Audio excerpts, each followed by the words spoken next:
Okay, Mr. Jones, tell us about this colorful piece. Well, the title of this particular collage painting is called Giza, and this painting has an interesting story, a life all of its own. It really at one time was a collage related to Giza and the Sphinx.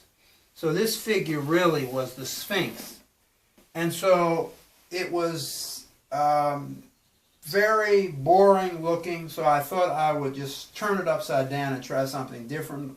And so I eliminated most of the collage papers. It was Japanese rice paper. And then I used a different graphic image in the ground.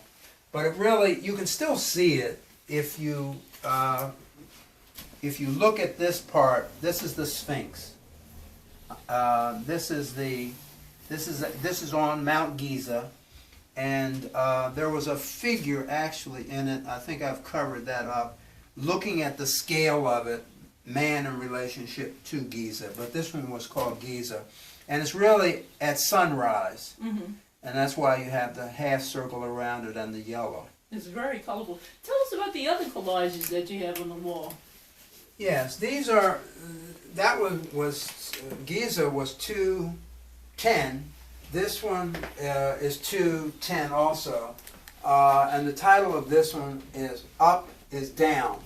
And I actually have some prose in this one, and I'm not going to read it, but anyway, it's an attempt to create variety with the collage and the imagery, the torn paper and the paint. That's what the collage is. It's a mixture of calligraphy, torn papers, and paint.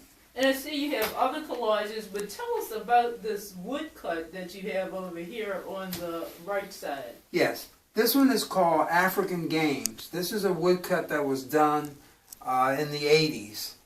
And it of course, was printed by hand, and it was originally only in black and white, but this one is in color. This is a game that was played. This is, you can tell from the architecture, is probably North African, and the types of boo-boos that they have on, that it was probably North African.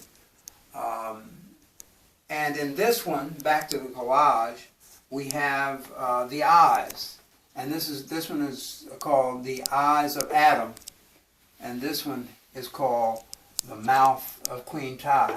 The reason that one has the name of the Mouth of the Queen Ti is because years ago, back in the ancient days, there was a question about the mouth of Queen Ti in the sculpture form as to whether or not it was Africoid or not.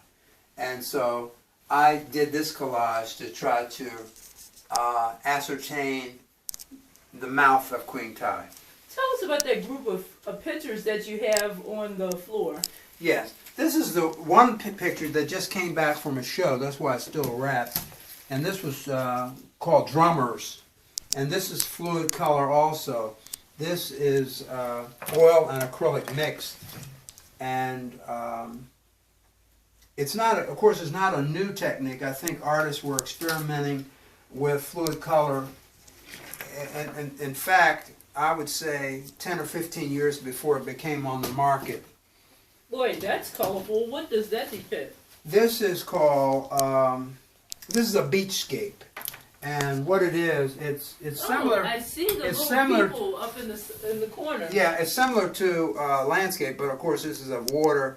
And it's on this side you see 1, 2, 3, 4, 5, 6, 7 people and a dog, as well as the birds. Yeah, what time of day is that? Evening. This is late evening for the beachscape. Oh, And that's fluid color also. It's oil and acrylic, and they're mixed.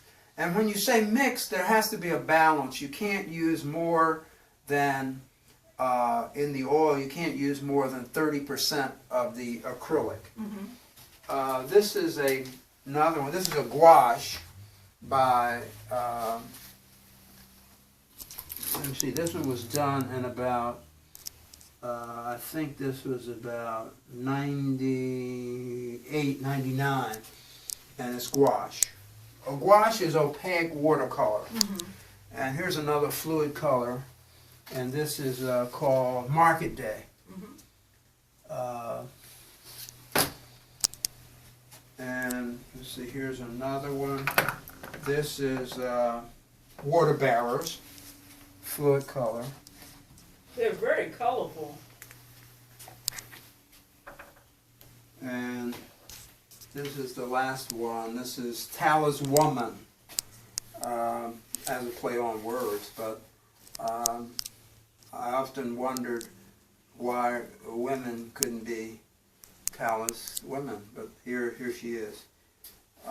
Okay, tell us also about the gouache that you have on the wall. I think we skipped that. Yes, this is from a myth in West Africa about the Olamaji, the mysterious bringer of information from the ancestors, and this was an attempt to take the lore of West Africa and turn it into something very creatively of my own. So I used a mask as one of the symbols on this figure, which always, by the way, is a person under the guise of being not human, but there's always a man or a person in these masks or behind the mask. And that's the beautiful thing about West African spiritual concerns. The mask is just a way of transferring oneself into that world. And so even though this figure looks ominous, it's only a man. As you can see, I left the feet out, although it's out of scale. It's only a person inside this mask. Great.